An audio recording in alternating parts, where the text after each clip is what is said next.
Bueno, mi gente, bienvenidos a un nuevo episodio de Line Up al Día, formato podcast. El día de hoy vamos a estar repasando las noticias y todo el acontecer de MLB. Vamos a hablar un poquito de la actualidad de la MLB, por supuesto, siempre inclinados un poquito más hacia lo que es el tema de los Marineros de Seattle, pero intentando hablar de todo un poco para que usted esté enterado de lo que está pasando en esta temporada 2026. Con ustedes, su servidor Miguel Riera. Vamos a ir repasando división por división y viendo algunas cosas importantes que han pasado en los últimos días. Vamos a comenzar por el día de hoy.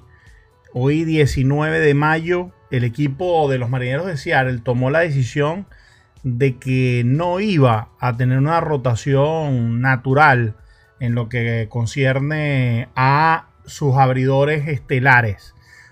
Recordemos que los Marineros de Seattle tienen ciertos abridores de lo que es de cabecera. Está Logan Gilbert. Vamos a intentar decirlos de manera como están jerarquizados en la rotación. Logan Gilbert, George Kirby, Bryan Woo, Luis Castillo y Bryce Miller. Así es como se supone están jerarquizados los abridores de los Marineros de Seattle. Esta temporada, por problemas de salud en el brazo, no pudo comenzar Bryce Miller, lo que produjo que comenzara entonces Emerson Hancock como uno de los lanzadores del equipo. Ahorita vamos a hablar de algunas de las cosas que están poniendo en los comentarios, sin duda. Resulta que Emerson Hancock ha tenido una actuación la mejor para él desde que robó los reflectores como uno de los prospectos más importantes de la organización de los Marineros de Seattle. No había podido contar con buenas actuaciones Emerson Hancock con consistencia para ganarse un puesto en la rotación, y hoy Emerson Hancock recibe el voto de confianza que ha venido producto de ser ese sexto abridor, entre comillas, en las últimas dos temporadas para el equipo de los Marineros de Seattle. Se recuperó Bryce Miller, tuvo una excelente primera salida en su regreso, y empieza la duda si los Marineros de Seattle iban a extender la rotación a 6 o si iba a haber una especie de picky bat, o si alguno de los abridores se iba a ir a ligas menores como Emerson Hancock. Había muchas preguntas. Lo cierto es que el manager Dan Wilson, junto, me imagino que con la oficina, Hollander y Dipoto, deciden que no van a hacer ningún movimiento en el roster, sino que van a utilizar el picky back. O sea, va a abrir uno de los dos abridores, se suponen que están de último en la rotación, y el segundo va a venir al relevo para completar esa apertura. En este caso se decidió que el que comenzara la actuación fue Bryce Miller, y vino en el relevo Luis Castillo. Yo les digo una cosa, a mí me pareció una decisión bastante correcta. Sé que en lo anímico, en lo personal, debe ser complicado, sobre todo para un lanzador de tanta experiencia, de tanta jerarquía como Luis Castillo, pero Luis Castillo venía con 1 ganado, 4 perdidos, una efectividad que roza las 6 carreras por cada 9 innings, de 6 puntos y algo. No tenía nada que decir Castillo al respecto. Comienza Bryce Miller, trabaja por espacio de 5 entradas y 2 tercios, recibe apenas un solo hit, dio una base por bolas, otorgó 7 ponches. Por eso Bryce Miller está siendo considerado el otro abridor realmente del equipo. Dato interesante, Luis Castillo en su vida había venido desde el bullpen. Entró a terminar ese último tercio de la 6ª entrada a José Ferrer. Trabajó por espacio de 1 tercio, dio un ponche, y luego vino Luis La Roca Castillo. Yo les digo una cosa. La combinación decía que la decisión que había tomado la oficina y el manager Dan Wilson pues era acertada. Por más descabellado que a usted le parezca, por más que a usted no le guste la decisión de un manager, por lo que sea, lo cierto es que si usted demuestra con resultados que su decisión es correcta, el pelotero no puede hacer otra cosa. El pelotero está ahí para ganar. Y bueno, Luis Castillo termina haciendo un tremendo trabajo en las siguientes dos entradas, el séptimo y el octavo. Recibe solamente un hit, da un boleto y propina 4 ponches. Bueno, 3 hasta ese momento. ¿Qué pasa? Si usted tiene una estrategia, si usted tiene una receta, si usted estableció un plan y era, vamos a abrir con pick y back, pero todos sabemos quién cierra los juegos en el equipo de los Marineros de Seattle, un juego que está 1-0 y ya tu cuerpo abridor, la estrategia que utilizaste del pick y back había funcionado, ¿para qué arriesgarte a venir al noveno con un pitcher que ha estado tan inconsistente como Luis Castillo? ¿Para qué? ¿Para qué? Para decirle, mira, te quité de abridor, pero sigo confiando en ti y te voy a dejar que tú completes el juego. No sé qué fue lo que intentó Dan Wilson. Lo cierto es que termina Luis Castillo propinando un pelotazo, luego una base por bola. Vamos a ver exactamente cómo fue ese noveno inning. Fue boleto a Murakami, golpeado a Miguel Vargas, ya termina poniendo 2 hombres en base. Y bueno, luego viene una película porque sale el coach de lanzadores a hablar con Luis Castillo. Me imagino que mientras hacía tiempo para que terminara de calentar Andrés Muñoz, intenta salir luego inmediatamente Dan Wilson a quitarle la bola y le dice el umpire, tú no puedes hacer una doble salida consecutiva, acaba de salir tu coja de picheo, tú no puedes salir. Dan Wilson no conoce esa regla. Bueno, lo cierto es que se queda Luis Castillo, se faja con el siguiente bateador, logra poncharlo. Viene el cambio ahora sí de Andrés Muñoz por Luis Castillo. Viene un doble robo y viene el sencillo que iguala las acciones. Luego viene Benintendi y conecta otro sencillo para poner arriba al equipo de los White Sox, y ya en el noveno no pudo regresar al equipo de los Marineros de Seattle. Era una victoria, se había trabajado para una victoria, pero si usted mismo se sabotea en su estrategia, no se puede ganar. Ahora, ¿qué pasó con esto? Luis Castillo perdió un juego más, ahora tiene 1 ganado, 5 perdidos, su efectividad está en 6.41. Su confianza quedó por los suelos. Andrés Muñoz tampoco se explica, me imagino, por qué no viene él a lanzar en el noveno con las bases limpias. Tiraste a la basura lo que hubiese sido una estrategia magistral, a mi parecer. Por aquí Calderón Rafael nos deja algunos comentarios. Voy a aprovechar de leerlos antes de pasar al siguiente tema. El más malo es Castillo. Hoy relevó Castillo. Dice Castillo y Hancock van a pasar a relevar. Yo no creo que Hancock vaya a pasar a relevar. Yo no creo que Hancock sea lo mismo que Castillo esta temporada. Se los digo con toda sinceridad. Yo veo a un Emerson Hancock mucho mejor en cuanto a comando de picheo, en cuanto a confianza, en cuanto a muchas cosas que me hacen pensar a mí que Hancock tiene su puesto asegurado en la rotación. Castillo, desde que se fue de Cincinnati, no es el mismo. Castillo ha tenido muy buenos juegos con el equipo, muy buenas temporadas con el equipo de los Marineros de Seattle. Por mucho tiempo Castillo incluso fue el hombre del Opening Day hasta hace 2 temporadas, la 2025 y la 2026 creo que no ha sido el opener, lo ha sido Logan Gilbert, que tampoco me ha encantado Logan Gilbert. Muchos altibajos. Para mí hoy por hoy el mejor pitcher, el más consistente del equipo de los Marineros de Seattle se llama Bryan Woo. Lo he dicho muchas veces, yo creo que es el hombre que se le debería dar la responsabilidad de ser el as de la rotación. A mi parecer. A mi parecer. Usted puede estar de acuerdo o no, lo entiendo perfecto, pero ese es lo que yo creo.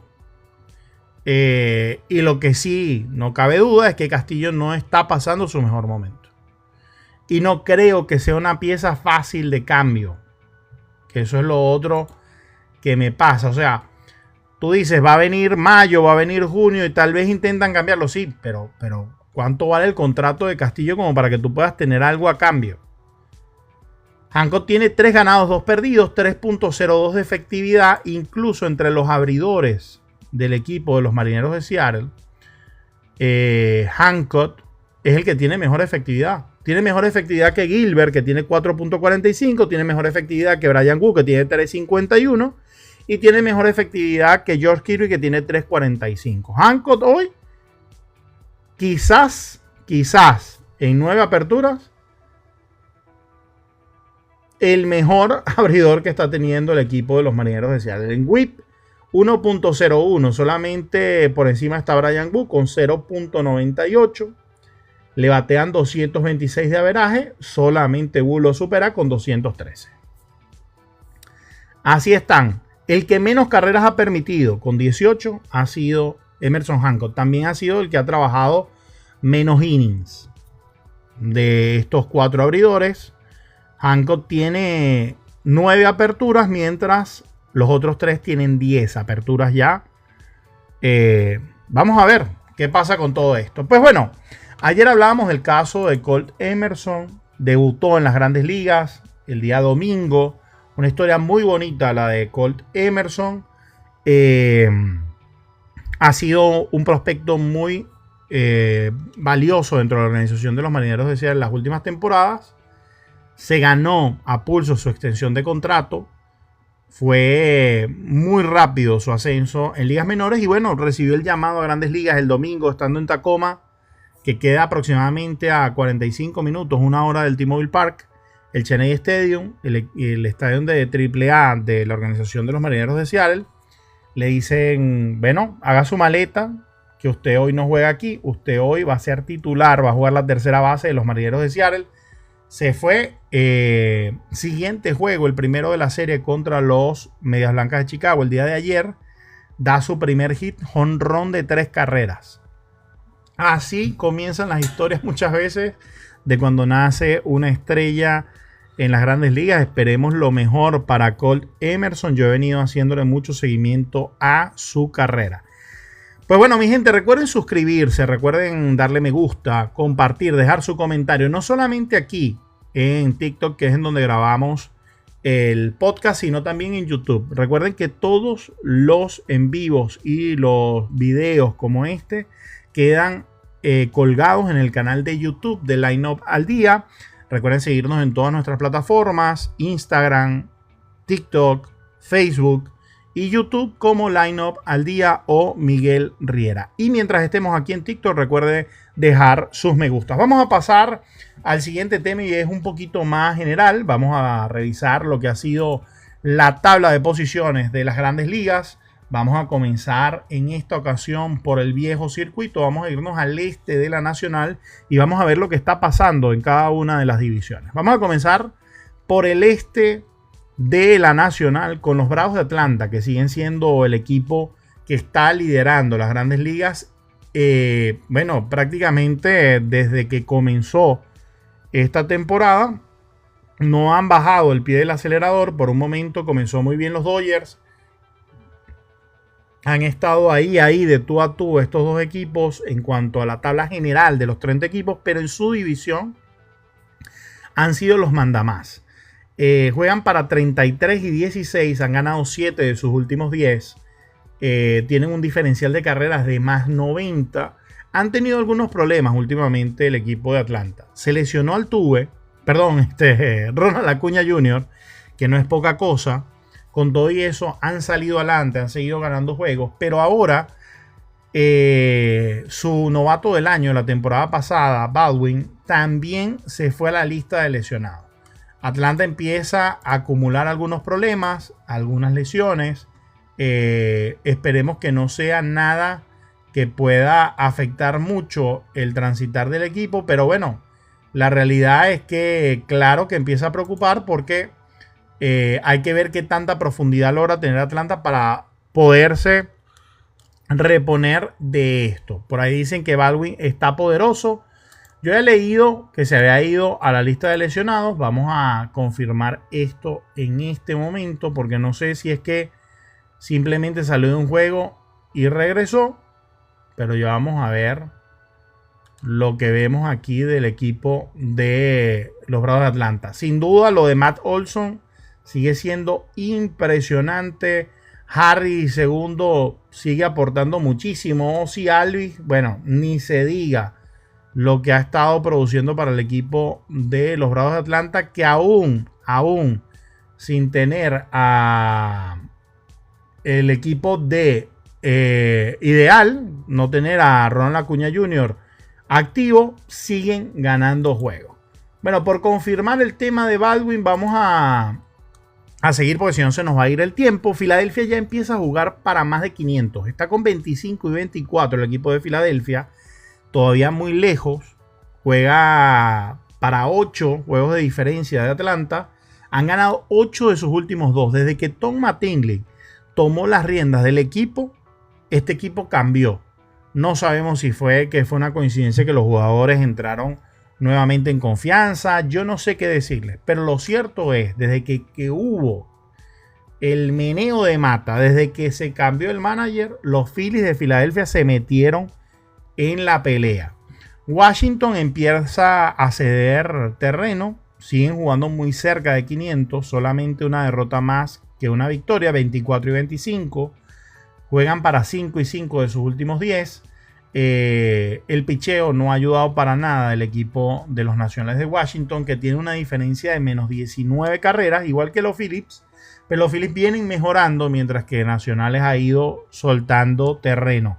Igual ha pasado con Miami. Todos sabíamos que era difícil que Miami pudiera mantener este ritmo con el que comenzó. Ya juegan para 22 y 27, 5 y 5 en sus últimos 10.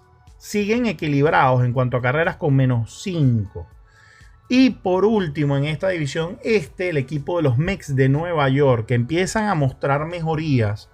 Venían de ganar par de series. Le ganaron una serie muy importante a los Yankees de Nueva York. Pero bueno, siguen jugando para menos de 500, 21 y 27. Han ganado 6 de sus últimos 10. Un diferencial de carreras de menos 10 para el equipo de los Mets de Nueva York. Aquí les pregunto a ustedes, los que me están viendo en TikTok y las personas que van a verlo en diferido en YouTube. ¿Ustedes creen que los Mets de Nueva York todavía tienen chance de meterse en la postemporada? A mí me cuesta creerlo, de verdad. Yo siento que está muy difícil, sobre todo en la nacional, que logren recuperarse. Y se los digo por lo que vamos a ver en las siguientes divisiones. Recuerden darle me gusta, recuerden suscribirse, recuerden compartir y sobre todo dejar un comentario que sin duda yo les voy a estar respondiendo, mi gente querida.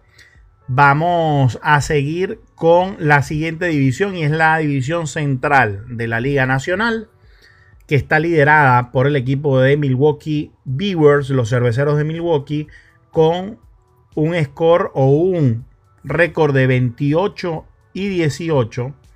Juegan para 8 y 2 de los últimos 10 el equipo de Milwaukee. Sin duda, esta para mí, tal vez la división más fuerte de toda esta temporada. Esto ha sido cambiante totalmente. Por un tiempo estuvo liderando los Piratas de Pittsburgh, otro tiempo estuvo Cincinnati. Los Cachorros hace poco habían tomado el liderato y ahora Milwaukee da el golpe sobre la mesa. Han ganado sus últimos 2 el equipo de Milwaukee. Juegan para más 70 en diferencial de carreras, la mejor diferencial de carreras de esta división. Y empiezan a verse muy bien los Milwaukee Brewers, que por más que hagan cambios, dejaron ir a Freddy Peralta. Algunas personas no les pareció ese cambio. Parecía que se estaban medio desmantelando, desarticulando. Se siguen viendo muy bien los cerveceros. Comenzaron sin Jackson Chourio. Christian Yelich estaba en la lista de lesionados. Y siempre consiguen la fórmula los cerveceros para liderar la central de la Nacional. San Luis está solamente a medio juego, igual que el equipo de los Chicago Cubs, los Cachorros de Chicago. San Luis juega para 28 y 19, los Chicago Cubs para 29 y 20. Chicago ha tenido los últimos 10 juegos muchos problemas. Juegan para 2 ganados, 8 perdidos de los últimos 10. Tienen 4 derrotas en fila, por eso perdieron el liderato. Mientras que San Luis juega para 6 y 4. Ya vimos la locura que se ha estado haciendo en el Busch Stadium. La gente aupando al equipo de San Luis como si fuera una barra brava de fútbol. Se quitan los jerseys, empiezan a gritar. Hoy en el T-Mobile Park pasó lo mismo. Me imagino que empieza la gente en Estados Unidos a contagiarse de lo que es el ambiente futbolístico. Y bueno, vamos a empezar a ver estas anomalías dentro del béisbol. Pero bueno, vive un gran momento el equipo de San Luis. Los Chicago Cubs, yo me imagino que van a pelear esta división hasta el final. Cincinnati sigue jugando por encima de 500 con 25 y 24. Y los Piratas de Pittsburgh 24 y 24. Hoy, 19 de mayo, sigue siendo la división central de la Nacional la única división que todos sus equipos juegan para 500 o más en todas las grandes ligas. Díganme ustedes cómo no pensar que va a tener muchos problemas los Mets de Nueva York para meterse si no ganan el banderín. Están a 11 juegos y medio de Atlanta y a 7 juegos y medio del comodín. Porque si se mete el equipo de Atlanta, luego la única forma es clasificar por comodín. Y por ahora los 2 comodines los tiene el equipo de la central de la Nacional y luego el otro lo está peleando San Diego. San Diego está a medio juego de ese comodín. Miren, San Diego en el oeste de la Nacional está de segundo a medio juego de los Dodgers y a medio juego del comodín con 29-19. Los Dodgers volvieron a tomar el liderato del oeste de la Nacional con 30 y 19 jugando a media máquina. Los Dodgers. ¿Por qué dicen que juegan a media máquina? Bueno, no tenían a Mookie Betts. Blake Snell está entrando ahí poco a poco. Shohei Ohtani tomándose el día como bateador cuando lanza. Se toma un día de descanso el día siguiente. Y con todo y eso, el equipo de los Dodgers se ven cómodos para clasificar. Jugando a media máquina, podríamos decir. Haciendo cambios, manteniendo el performance. Impresionante lo de los Dodgers. San Diego se ha visto muy bien. 29 y 19 para ellos. A medio juego del equipo de los Dodgers de Los Ángeles. Juegan para 7 y 3 de los últimos 10. Los Dodgers tienen un diferencial de carrera de más 94. Mientras San Diego nada más de más 7. Vienen de barrer a los Marineros de Seattle por segunda serie esta temporada. Los barrieron en San Diego y los barrieron en Seattle. A mí me parece muy complicado cómo se están viendo los equipos de la Americana contra la Nacional. Hasta el día de ayer, 10 equipos de la Nacional jugaban para más de 500. Mientras que solamente 5 de la Americana estaban jugando para más de 500. Todo apunta a que la Nacional se lleva nuevamente esta temporada. Tiene tremendo equipo Filadelfia. Dicen por aquí nuestro amigo Calderón. Dice ya pasaron a Cachorros, correcto. Que le han metido 2 a Chicago directo. Para mí siempre ha sido la más brava la división central de la Nacional. Tucker el peor fichaje. Bueno, Kyle Tucker, que no ha producido lo que se esperaba de él, con todo y eso ha aportado a la causa. Y es lo que les digo. Los Dodgers están pensando en octubre. Es increíble. Y tú escuchas hablar a Dave Roberts y se ve que no le preocupa el comienzo de Sasaki. El comienzo de Wroblewski es superlativo. De verdad, el zurdo está cubriendo lo que dejó Blake Snell todo este principio de temporada. Increíble. Pero ya con esto vamos cerrando la Nacional. Arizona Diamondbacks están con 24 y 23 jugando para más de 500. San Francisco 20 y 29 solamente por un juego arriba de los Colorado Rockies, que son el sotanero de esta división con 19 y 30. Se vienen cambios, mi gente. Se vienen cambios, hay rumores de que se va Rafael Devers de San Francisco. Hay rumores de cambio en varios equipos. Se hablaba de que Aroldis Chapman también se podía ir. Ahorita cuando pasemos al este de la Americana vamos a hablar sin duda del misil cubano. Llegó a 378 salvados. Pasó a Joey Nathan, el cerrador emblemático de los Mellizos de Minnesota. Se metió en el top 10 de cerradores históricos de las grandes ligas. Sin duda se empieza a hablar ya de el posible lugar que está reservando Chapman para el Salón de la Fama. Sin duda un jugador impresionante, ya un veterano de grandes ligas y sigue mostrando que todavía puede dar mucho en las grandes ligas. El este de la Americana, bueno, comandado por Tampa Bay.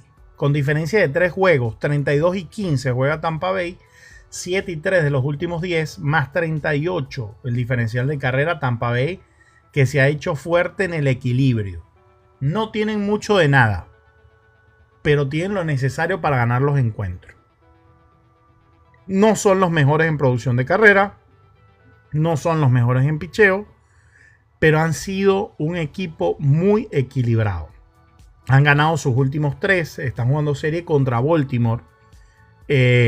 Luego son seguidos por los Yankees de Nueva York, quienes juegan para 30 y 19. Los Yankees han tenido problemas de salud. Creo que perdieron a Max Fried, si no me equivoco, su lanzador estrella. Y bueno, lo que hablamos de Jason Domínguez, toda esta novela de salud que han tenido los Yankees. Caballero se fue a la lista de lesionados, subió a Anthony Volpe. Problemas en cuanto al roster de los Yankees de Nueva York, que las habían tenido todas consigo, ahora empiezan a verse un poquito complicados por ese tema de profundidad. Se te empiezan a ir piezas y no logras ver cómo puedes compensarlas. Toronto Blue Jays, que ha venido mejorando, no le ha alcanzado, juegan para 21 y 27, igual que los Boston Red Sox, a 11 juegos y medio de Tampa Bay Rays, pero estos dos equipos ya están a 2 juegos nada más del comodín.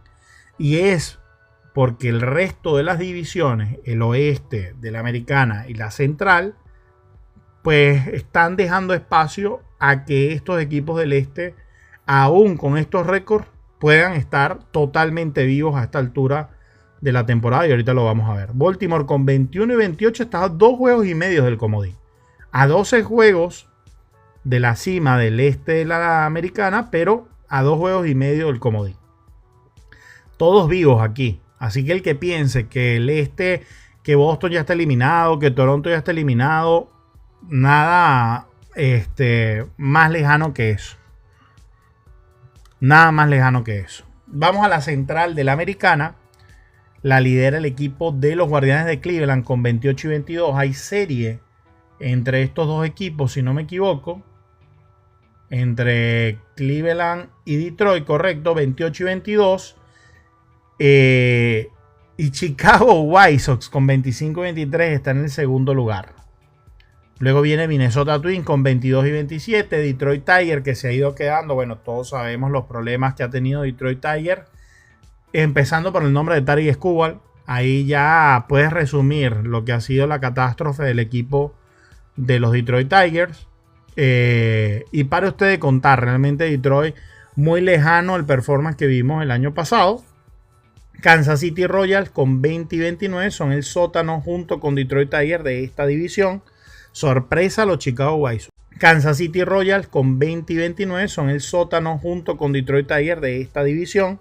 Sorpresa a los Chicago White Sox. A ver, ahí estamos intentando la reconexión y ya logramos establecerla. Ok, para finalizar vamos a pasar al oeste de la Americana.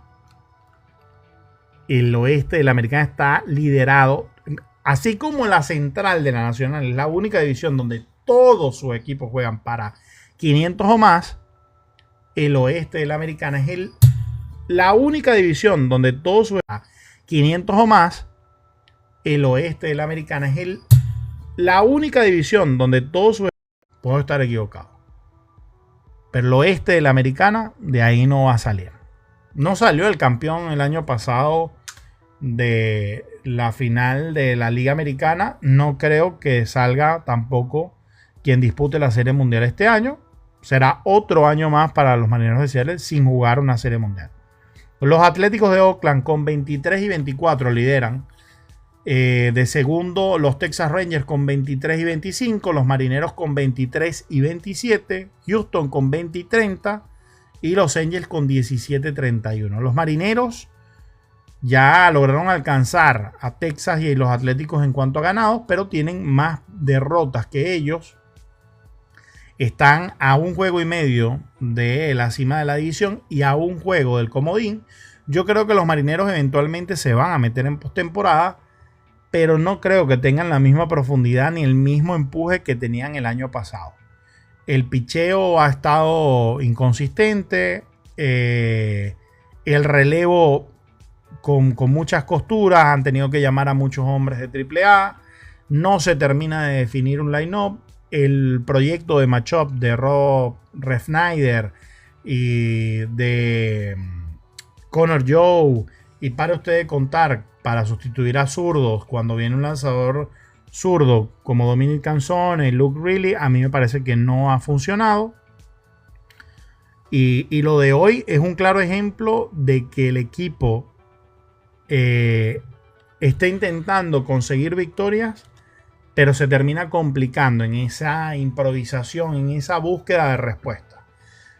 Para mí se van a estar moviendo en el mercado, en los deadline para los tratos. Hollander y Dipoto tienen demasiados prospectos, muchos jardineros. No hay espacio para tantos en un futuro corto y mediano plazo. Van a tener que salir de algunos de ellos. Vamos a ver quiénes van a ser las piezas de cambio. Hay muchos brazos también del equipo de los Marineros de Seattle. Veamos si de esos brazos que han estado subiendo por momento a las grandes ligas vuelven a hacer algo como lo que hicieron el año pasado con Brandy García. Ha sido parte de la estrategia de la oficina de los Marineros de Seattle, darle ese cafecito a los jugadores para que se pongan la etiqueta de grandes ligas y luego negociar por prospectos o por cambios que puedan fortalecer al equipo. Buena temporada para Rosarena, buena temporada para Julio Rodríguez, terrible la temporada para Cal Raleigh. Sabemos los problemas de salud que está teniendo, pero sin duda ha sido una baja impresionante. Naylor empieza a despertar. Creo que la subida de Colt Emerson puede ser una gran respuesta. Y vamos a ver qué va a pasar con Brendan Donovan. Si va a estarse alternando en la tercera base o si va a pasar al right field, como muchos han dicho, para cubrir ese matchup de mejor manera. Y ya Refsnyder quedaría relegado a la banca. Vamos a ver qué termina haciendo el equipo de los Marineros de Seattle. Quiero cerrar con los jugadores más destacados de la temporada a lo que va en este momento. Hay que hablar de Justin Wrobleski, 6 ganados, 1 perdido, 2.49 de efectividad en 52 innings y un tercio. Shane Lahirlerts, el receptor del equipo de los Atléticos, 335 batea con 396 de OVP, 601 de slugging, 12 cuadrangulares, 27 remolcadas. Mickey Moniak de los Colorado Rockies, 296 su averaje, 348 de OVP, 641 de slugging, 12 cuadrangulares, 28 remolcadas. Brandon March, parte de lo que ha sido la reacción del equipo de los Phillies de Filadelfia, 3.27 de averaje, 3.96 de OVP, 5.44 de slugging, 14 cuadrangulares, 41 remolcadas. Dave Martin por aquí pasa lo que ha sido los Chicago White Sox, 6 ganados, 1 perdido, 1.61 de efectividad en 56 innings, .98 de whip para él y tiene 67 ponches en esos 56 innings lanzados. Ben Rice, sin duda uno de las bujías de los Yankees de Nueva York, 2.98 para él con 400 de OVP, 6.62 de slugging, 15 cuadrangulares y 31 remolcadas. Andy Pages tiene 2.99 de averaje, 3.51 de OVP, 514 de slugging, 41 remolcadas para él, 3.1 de B-Ward. Jordan Walker ha sido la bujía de San Luis, 3.01 de averaje, 3.71 de OVP, 5.84 de slugging, 13 jonrones, 34 remolcadas. Jacob Misiorowski, el misil, el abridor que lanza en promedio 100 millas o más en cada apertura, tiene 2.12 de efectividad con 5.1 hits permitidos por cada 9 innings en 51 innings lanzados, 80 ponches para él. Otro que se mete en esta lista, el de Maro Vargas, 3.35 para el venezolano con los Cascabeles de Arizona, 7 cuadrangulares, 34 remolcadas y 13 bases robadas. Cierra esta lista Munetaka Murakami con 17 cuadrangulares, 32 remolcadas, 564 de slugging y 9.43 de OPS. Estos para mí hasta ahora los más destacados de la temporada. Por supuesto hay muchos más. Por supuesto ahí está Christopher Sánchez, está el mismo Shohei Ohtani versión pitcher. Y para ustedes contar, hoy quise traer a estos que tal vez no son los que roban los reflectores, pero muy importantes para sus equipos. Esto fue todo por el día de hoy, mi gente querida. Recuerden dejar en los comentarios si quieren que hablemos de algún tema en específico. Vamos a seguir compartiendo información de interés, información que logre informar de manera un poquito más profunda a nuestros espectadores, no solamente lo superficial de siempre, los honrones, los hits, no, hablar un poquito también del tema del contrato colectivo, hablar un poquito de otras cosas que a veces se pierden en el día a día para que usted esté enterado de todo eso. Viene un movimiento muy importante en las grandes ligas. Lo que es mayo y junio sabemos que son ventanas de cambio, así que estén atentos a los movimientos que se puedan estar dando en estas fechas. Les mando un fuerte abrazo y nos vemos en el próximo Line Up al Día. Recuerden suscribirse, seguir la cuenta, dejar su me gusta y compartir el material para que lleguemos a más personas. Chao, chao. Su servidor Miguel Riera se despide y hasta el próximo Line Up al Día.